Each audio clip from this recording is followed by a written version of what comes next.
A cada narcotraficante que intente contaminar suelo estadounidense con sustancias letales, quede claro, serán borrados del mapa. No hay vuelta atrás. Eran las 6:12 de la mañana, a 18 millas náuticas de la costa venezolana.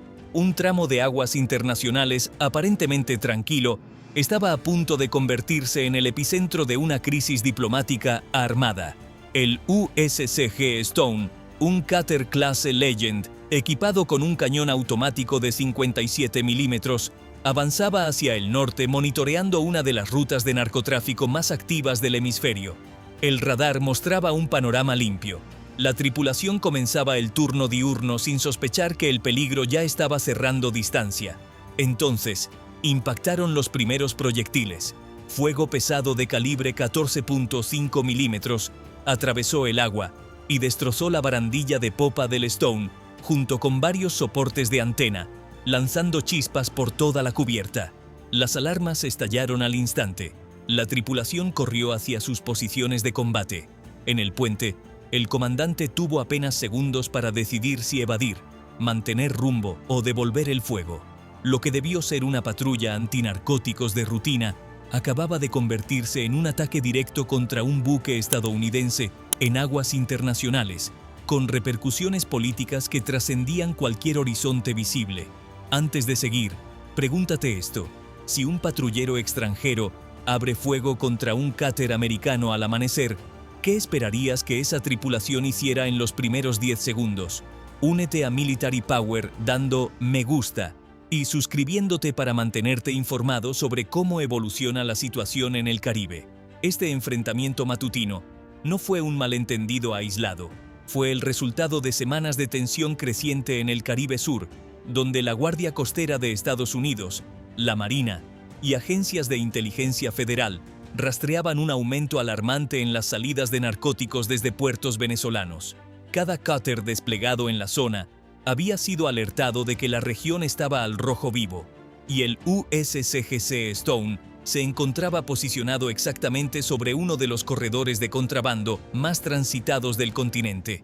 El Stone operaba legalmente, fuera del límite de 12 millas náuticas que define las aguas territoriales venezolanas. En derecho marítimo internacional, esas millas son determinantes. Más allá de ese límite, un cutter de la Guardia Costera tiene pleno derecho a patrullar, interceptar embarcaciones sospechosas y ejecutar operaciones antinarcóticos bajo acuerdos establecidos con socios regionales.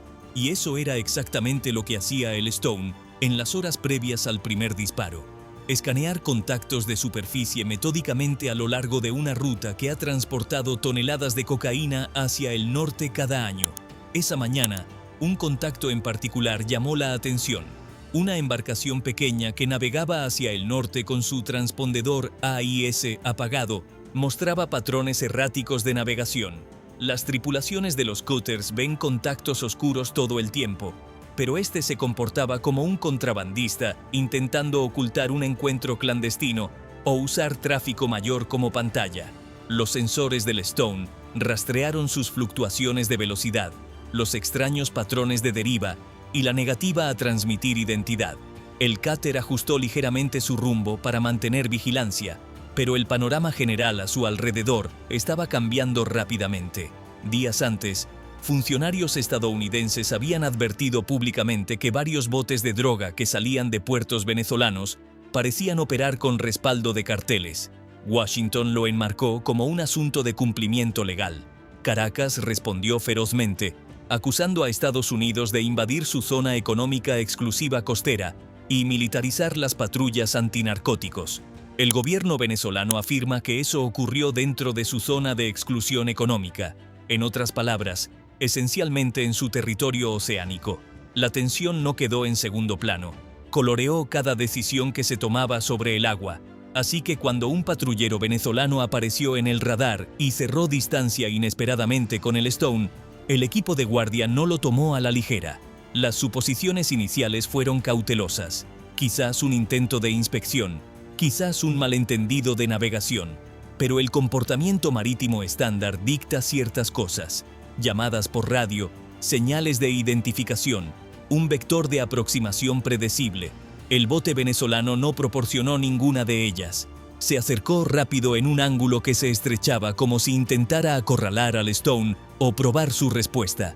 El puente del Stone comenzó a ejecutar procedimientos. El timón mantuvo velocidad constante. El control de fuego permaneció inactivo pero listo. Las comunicaciones monitorearon cada frecuencia esperando una llamada entrante que nunca llegó. La tripulación había sido entrenada para inspecciones tensas y comportamientos extranjeros impredecibles. Pero lo que sucedió a continuación cruzó cualquier guión imaginable. Sin advertencia, una ráfaga de fuego de 14.5 milímetros cortó el agua y perforó la sección de popa del Stone. Es importante entender lo que eso significa. Un proyectil de 14.5 milímetros no es un mensaje, no es una advertencia. Es un arma antimaterial diseñada originalmente para perforar blindaje, inutilizar motores y desgarrar monturas reforzadas. Los ejércitos la usan para destruir equipos, no para comunicar intenciones. Cuando esos proyectiles impactan acero, los marineros no se preguntan qué quiso decir el tirador. El significado ya es claro. La tripulación reaccionó al instante. Sonaron alarmas de impacto. El personal de cubierta de vuelo se lanzó al suelo. Los artilleros corrieron hacia las estaciones de armas. En el puente, el comandante captó la gravedad de inmediato. Un buque estatal extranjero acababa de disparar munición real contra un cáter estadounidense operando en aguas internacionales. Era una línea que pocas naciones se atreven a cruzar y acababa de ser cruzada por un patrullero apenas del tamaño de la cubierta de vuelo del Stone. En ese instante, el delicado equilibrio entre diplomacia y defensa colapsó. El Stone no podía asumir que el fuego cesaría. No podía asumir que los atacantes sabían lo que hacían. No podía asumir que la siguiente ráfaga fallaría al puente o la sala de máquinas. Había que tomar una decisión rápida, y la realidad era simple. Una vez disparado el primer proyectil, al Stone solo le quedaba una respuesta. La primera ráfaga de fuego enemigo no dejó dudas sobre la intención, y la tripulación del USCGC Stone se movió con la disciplina que solo proviene de años de entrenamiento. En el momento en que los proyectiles golpearon la barandilla de popa, el puente pasó del modo de vigilancia a postura defensiva total. El comandante emitió la autorización que todo cáter lleva en su manual de reglas pero rara vez tiene que invocar: devolver el fuego para proteger la nave y la tripulación. En cuestión de segundos, el sistema de control de fuego del Stone cobró vida. Los sensores electro-ópticos se estabilizaron. Los datos de alcance poblaron la pantalla. El rastreo automatizado se fijó en la silueta del buque hostil, saltando irregularmente sobre las olas. El arma principal del cáter, el cañón de cubierta MK-110 de 57 milímetros, giró suavemente en su montaje. A diferencia del tosco cañón de 14.5 milímetros de puntería manual que acababa de disparar contra el Stone, el sistema de 57 milímetros está diseñado para precisión. Integra rastreo por radar, confirmación óptica y una computadora de control de fuego estabilizada que puede mantener proyectiles en el objetivo incluso con mar agitado. Esa mañana, el agua estaba en calma y las condiciones favorecían a la tripulación estadounidense. En la consola de armas, el artillero verificó el bloqueo del objetivo. El buque hostil estaba lo suficientemente cerca como para que su estela fuera visible a través de la cámara electro-óptica, pero lo suficientemente lejos como para que el Stone aún tuviera espacio táctico para responder. El comandante dio la orden, y la proa del cáter estalló en un destello agudo y controlado. La primera ráfaga de fuego de 57 milímetros cortó el agua en un patrón ajustado y deliberado. Estos no eran disparos de advertencia, no estaban destinados a intimidar. Fueron disparados exactamente como prescriben las reglas de combate de la Guardia Costera, dirigidos a neutralizar la amenaza minimizando daños innecesarios. Los proyectiles impactaron justo delante de la línea del motor del buque venezolano, forzando al patrullero a virar ligeramente mientras metralla rociaba su cubierta. El artillero ajustó la puntería mientras el sistema de control de fuego compensaba el giro evasivo del patrullero. La segunda ráfaga cayó más cerca de la cabina, golpeando el punto de montaje del cañón de 14.5 milímetros que había iniciado el ataque. A través de los sensores ópticos del Stone, la tripulación pudo ver a los artilleros hostiles apartándose del montaje de arma destruido, con humo comenzando a brotar del revestimiento de cubierta dañado. A pesar de recibir impactos, el bote venezolano no se retiró de inmediato. Intentó cerrar distancia nuevamente, una maniobra arriesgada que lo colocó directamente en el arco de fuego del cáter.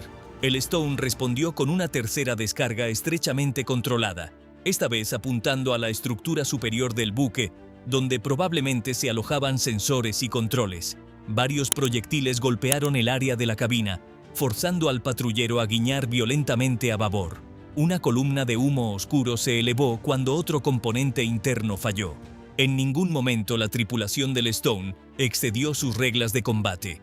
Cada ráfaga fue medida, cada impacto evaluado en tiempo real. El objetivo no era hundir el buque venezolano, era detenerlo de continuar un ataque armado. La disciplina exhibida fue producto de un servicio que ha pasado décadas equilibrando misiones de cumplimiento legal con protocolos listos para combate. Una fuerza que entiende que incluso en crisis, la contención es parte de la fortaleza. El patrullero venezolano finalmente comenzó a perder maniobrabilidad, con humo saliendo de la cabina y escombros dispersos por sus cubiertas superiores. El buque redujo velocidad, vaciló y luego viró al sur, dirigiéndose de regreso hacia las aguas territoriales de donde había venido. El Stone mantuvo rastreo, pero no persiguió. El cáter mantuvo posición, manteniendo su proa orientada hacia la amenaza en retirada, listo para otro enfrentamiento, pero negándose a escalar más allá de la fuerza necesaria. En minutos, el buque hostil era poco más que una mancha en el horizonte. Lo que permaneció visible fue la espesa columna de humo que marcaba sus sistemas dañados y el mensaje inequívoco que llevaba de regreso a casa. Atacar un cáter estadounidense, incluso con sorpresa y proximidad, no terminaría en términos favorables. En el puente del Stone, la tripulación pasó rápidamente del combate a la evaluación. Equipos de daños inspeccionaron la sección de popa en busca de compromisos estructurales. Oficiales de armas revisaron el gasto de municiones y confirmaron que el sistema de 57 milímetros estaba listo para uso adicional si se requería. Las comunicaciones transmitieron un informe completo de batalla por la cadena de mando. Todo fue grabado, registrado, documentado, un paso esencial en cualquier enfrentamiento que involucre actores estatales. Pero había otra verdad en el aire esa mañana. La respuesta del Stone, tan precisa y contenida como fue, no sería el final de la confrontación. Estados Unidos nunca permite que un ataque contra uno de sus buques quede solo. El cáter se había defendido, pero la maquinaria más amplia del poder naval estadounidense ya había comenzado a moverse. Y la lucha no había terminado porque cada ataque contra un buque estadounidense trae algo mucho más grande en su estela. Para la tripulación del USCGC Stone, el tiroteo terminó en el momento en que el patrullero venezolano se desvaneció en la bruma. Pero para la cadena de mando estadounidense más amplia, el incidente apenas comenzaba. Un buque estatal había disparado contra un cáter estadounidense operando en aguas internacionales, un acto que activa un protocolo de respuesta muy por encima del rango de pago de cualquier capitán de barco individual. El equipo de comunicaciones del Stone se movió rápidamente. Imágenes de daño de batalla fueron transmitidas en minutos, puntos de impacto en la barandilla de popa, monturas de antena chamuscadas, registros de sensores mostrando la trayectoria del fuego entrante y metraje de alta resolución del patrullero venezolano retirándose bajo humo. Los datos de navegación del cúter confirmaron su distancia, 18 millas náuticas de la costa venezolana, muy fuera de cualquier reclamo territorial. Todo fue documentado, marcado con hora y enviado por la cadena con un resumen simple: atacado, fuego devuelto, situación estable pero sin resolver. Dentro del centro de comando regional, ese mensaje no fue tratado como una escaramuza, fue tratado como un potencial incidente internacional. Estados Unidos no permite ambigüedad cuando un gobierno extranjero dispara contra sus buques militares. Incluso si la plataforma es solo un cáter de la Guardia Costera, cada rama entiende el mismo principio: un golpe a uno es un golpe al uniforme mismo. Por eso, menos de 10 minutos después del informe inicial del Stone, salieron órdenes a 2 destructores clase Arleigh Burke, ya operando en el Caribe, USS Gravely y USS Porter. Ambos buques habían estado realizando patrullas de presencia vinculadas a la postura de seguridad marítima más amplia de 2025, una huella estadounidense expandida destinada a frenar el tráfico de carteles, disuadir regímenes hostiles y asegurar a socios regionales. Su patrón de patrulla normal los mantenía lo suficientemente separados para cubrir una amplia franja de océano, pero lo suficientemente cerca para reforzarse mutuamente en pocas horas. El reporte del Stone colapsó ese espaciamiento instantáneamente. Los destructores viraron hacia el Cutter a velocidad de flanco. Estos buques no son activos simbólicos. Cada uno es un buque de guerra de 9.000 toneladas equipado con el sistema de combate Aegis, celdas de lanzamiento vertical, capaces de disparar misiles superficie-aire SM-2 y ESKSM, Tomahawks de largo alcance y un conjunto completo de herramientas de defensa diseñadas para controlar el espacio aéreo y las rutas marítimas alrededor de ellos. Su llegada no es un gesto, es un mensaje escrito en acero. Cuando salió el sol, el Gravely fue el primero en aparecer sobre el horizonte, su silueta emergiendo de la luz matutina como una cuña oscura de armadura. Minutos después, el Porter siguió, aproximándose desde un vector diferente para establecer una formación en capas. Desde el puente del Stone, la vista era inconfundible. Dos destructores estadounidenses posicionándose entre el Cutter y la costa venezolana, formando lo que los marineros a menudo llaman un muro de acero. La imagen sola llevaba peso diplomático. Cualquier operador de radar, observando desde el lado venezolano, vería dos firmas Aegis distintas interponiéndose en una postura de escudo deliberada. Esa formación envió una advertencia clara y sin complicaciones. Cualquier agresión adicional sería respondida por algo mucho más allá del cañón de cubierta de un solo Cutter. El Gravely asumió la posición de liderazgo más cercana a la costa venezolana. Sus sensores apuntaron tierra adentro, absorbiendo y mapeando cada pulso de radar y emisión electrónica desde la costa. El Porter se posicionó más afuera, cubriendo los accesos aéreos y marítimos más amplios. Mientras tanto, el Stone mantuvo la ranura central, protegido pero no pasivo, listo para informar, documentar y continuar su misión legal. Desde arriba, la escena parecía doctrina naval estadounidense de libro de texto: proteger la unidad vulnerable, escalar el sobredefensivo y estabilizar el entorno con capacidad abrumadora. El Caribe ha visto innumerables operaciones de la Guardia Costera a lo largo de las décadas, pero solo cuando llegan destructores de la Armada, el peso total del poder estadounidense se vuelve visible. Y no te equivoques, la presencia de dos destructores fue intencional. Uno habría sido suficiente para garantizar seguridad. Dos envía un mensaje completamente diferente. Dice: no estamos reaccionando, estamos estableciendo control. Los analistas regionales notaron algo más. En 2025, el Caribe se había convertido en un espacio de batalla complejo. Lanchas rápidas vinculadas a carteles operaban con más sofisticación. Unidades militares venezolanas se habían vuelto más audaces al desafiar patrullas estadounidenses. La inteligencia indicaba que asesores extranjeros estaban cada vez más activos en la región. Contra ese telón de fondo, la aparición repentina de dos destructores fuertemente armados fue una demostración tanto de preparación como de determinación. Para la tripulación del Stone, todavía inspeccionando daños de batalla y reajustando sus estaciones, la llegada del Gravely y Porter fue más que tranquilidad. Fue un recordatorio de que ningún buque de la Guardia Costera, sin importar cuán aislada sea su ruta de patrulla, opera solo jamás. Detrás de cada Cutter hay una red en capas de aeronaves de vigilancia, buques con capacidad de ataque y fuerzas de respuesta rápida listas para intervenir en el momento en que una amenaza cruza la línea. Pero mientras la presencia de los destructores estabilizaba el área, también planteaba una pregunta más incómoda. Si un solo patrullero rebelde podía desencadenar una respuesta de esta magnitud, ¿qué pasaría si algo más grande, algo intencional ocurriera después? ¿Era esto simplemente disuasión o el primer indicio de una confrontación más grande esperando justo más allá del horizonte? En el momento en que el USS Gravely y el USS Porter se posicionaron entre el USCGC Stone y la costa venezolana, la confrontación comenzó a cambiar del ámbito táctico a la arena política. donde cada palabra llevaba tanto peso como cada ronda disparada sobre el agua.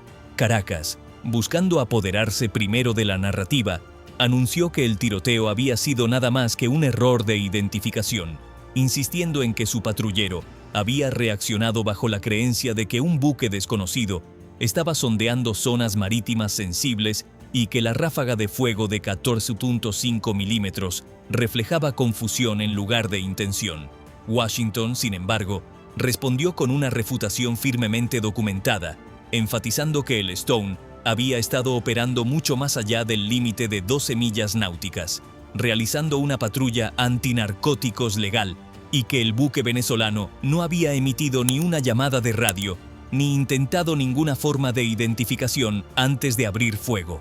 En lugar de reforzar las afirmaciones de confusión de Venezuela, el video transmitido por el Stone mostraba claramente al patrullero venezolano cerrando distancia con su arma elevada, su firma AIS irregular y el destello inconfundible del disparo de ametralladora pesada cortando las olas. A medida que ambas versiones llegaron a audiencias internacionales, la brecha entre ellas se amplió de una manera que hizo el compromiso casi imposible. Analistas en múltiples redes señalaron que los proyectiles de 14.5 milímetros nunca se clasifican como fuego de advertencia, ya que los protocolos navales en todo el mundo los reservan para enfrentamientos completamente letales y que incluso países con relaciones tensas rara vez permiten que sus embarcaciones patrulleras escalen sin intentar comunicación. Especialistas en derecho marítimo agregaron que los datos geográficos por sí solos socavaban la justificación de Caracas porque ninguna interpretación de normas territoriales coloca un cáter estadounidense a 18 millas náuticas de la costa dentro de aguas venezolanas. A pesar de estas realidades, funcionarios venezolanos comenzaron a ajustar su mensaje durante el día, cambiando del lenguaje de enfrentamiento accidental a acusaciones de que patrullas estadounidenses operaban provocativamente cerca de sus fronteras marítimas. Ese cambio, en lugar de aclarar la situación, destacó la presión política dentro de Caracas, donde reconocer responsabilidad podría socavar tanto la legitimidad interna como la influencia regional. Mientras tanto, funcionarios estadounidenses mantuvieron una sola posición, que el ataque fue no provocado, ilegal y potencialmente vinculado a patrones más amplios de actividad alineada con carteles en la región. Este choque de narrativas creó un campo de batalla de información que se extendió mucho más allá de los comunicados diplomáticos. Programas de noticias por cable llenaron sus pantallas con mapas satelitales, gráficos AIS y análisis en cámara lenta de destellos de armas. Comentaristas debatieron reglas de combate, cuestionaron las explicaciones cambiantes de Venezuela y advirtieron que incluso un breve tiroteo en el mar puede convertirse en un conflicto más amplio si los gobiernos perciben intención estratégica en lugar de error humano. En plataformas sociales, usuarios circularon capturas de radar de alta resolución y datos de rastreo de buques, creando una capa paralela de análisis civil que amplificó la atención global sobre el enfrentamiento. Mientras el público discutía sobre qué gobierno decía la verdad, las consecuencias estratégicas se volvieron innegables. Cada confrontación en el mar, especialmente una que involucra buques estatales, obliga a ambos países a demostrar determinación, y Washington no podía permitirse tratar el ataque a la ligera sin señalar vulnerabilidad a otros actores en la región. Asimismo, Caracas, ya bajo tensión económica y política, no podía permitirse parecer subordinado al poder estadounidense sin arriesgarse a fracturas internas dentro de su jerarquía militar. A medida que las tensiones se endurecieron, los movimientos regionales se ajustaron en consecuencia. Buques mercantes reportaron patrones de patrulla venezolanos inusuales. Los vuelos de reconocimiento estadounidenses expandieron sus arcos de cobertura y los dos destructores que custodiaban el Stone ajustaron su postura para maximizar la disuasión mientras evitaban acciones que pudieran desencadenar escalada. El Caribe, una vez un espacio operativo de rutina, se convirtió en una arena donde un solo error podría llevar consecuencias mucho más allá del horizonte. Sin embargo, el desarrollo más consecuente no fue transmitido en conferencias de prensa ni discutido en programas de entrevistas porque el verdadero punto de inflexión surgió desde dentro de la propia estructura de comando de Venezuela, donde se filtró información que desafió fundamentalmente la narrativa del gobierno. La orden de disparar no había venido del oficial que Caracas afirmaba defender, y la identidad del verdadero tomador de decisiones lo cambiaría todo. En las horas posteriores al tiroteo, las repercusiones políticas dentro de Venezuela se aceleraron rápidamente, especialmente una vez que el capitán del patrullero fue detenido discretamente, un movimiento que contradijo la afirmación del gobierno de mala identificación y expuso fracturas más profundas dentro de su cadena de comando naval. Washington interpretó el arresto como un reconocimiento implícito de mala conducta y en lugar de aliviar su respuesta, funcionarios estadounidenses enfatizaron que ninguna acción disciplinaria interna podría borrar el hecho de que un cúter estadounidense había sido atacado en aguas internacionales, lo que elevó el incidente de un error táctico a un desafío directo a la autoridad estadounidense. Mientras Caracas intentaba enfriar las tensiones mediante llamados a la moderación, el Stone regresó a su misión bajo condiciones drásticamente alteradas, ahora operando bajo un paraguas de seguridad naval continuo formado por el Gravely, el Porter y una red rotativa de aeronaves de patrulla P-8 y drones.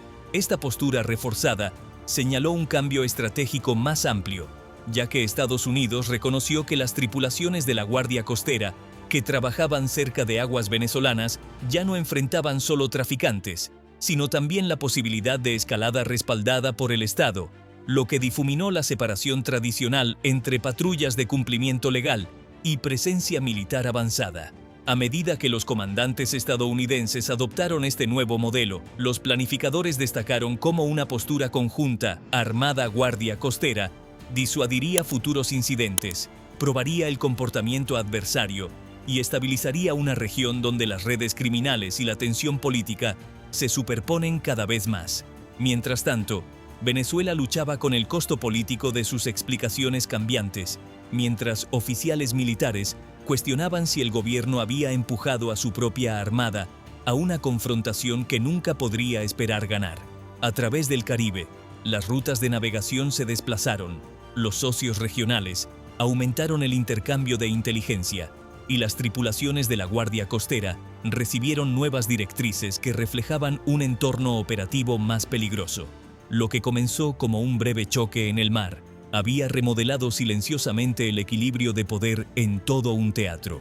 Y desde este punto en adelante, el problema central ya no eran los disparos ya realizados, sino los que podrían seguir. La confrontación, que comenzó con una ráfaga de fuego de 14.5 milímetros, terminó con una demostración clara de cómo responde Estados Unidos cuando sus tripulaciones son atacadas. El USCGC Stone absorbió el primer golpe, devolvió fuego preciso de 57 milímetros, que obligó al patrullero venezolano a retirarse y mantuvo su posición, hasta que dos destructores estadounidenses llegaron para trazar una línea firme a través del Caribe. Para cuando Caracas cambió su narrativa y detuvo a su propio capitán, el panorama estratégico ya se había establecido. Estados Unidos no permitiría ambigüedad y la región entendió exactamente quién controlaba el mar. Este incidente reforzó una verdad simple que a menudo pasa desapercibida. La fortaleza de Estados Unidos no proviene solo de buques avanzados o armas poderosas, sino de la disciplina de sus tripulaciones, la velocidad de sus decisiones de comando y el alcance inigualable de sus fuerzas navales. Estados Unidos no busca confrontación en el Caribe. Sin embargo, nunca retrocederá cuando sus buques sean atacados. Mirando hacia adelante, las tensiones permanecerán altas mientras Venezuela prueba límites. Los carteles explotan la incertidumbre y los actores regionales ajustan su postura. Pero la presencia estadounidense continuará anclando estabilidad a través de estas aguas. La fortaleza de Estados Unidos protege cada ruta, cada buque, cada tripulación. Si quieres más análisis de confrontaciones reales de primera línea, dale me gusta a este video, suscríbete a Military Power y cuéntanos desde dónde nos ves. Nos vemos en el próximo episodio.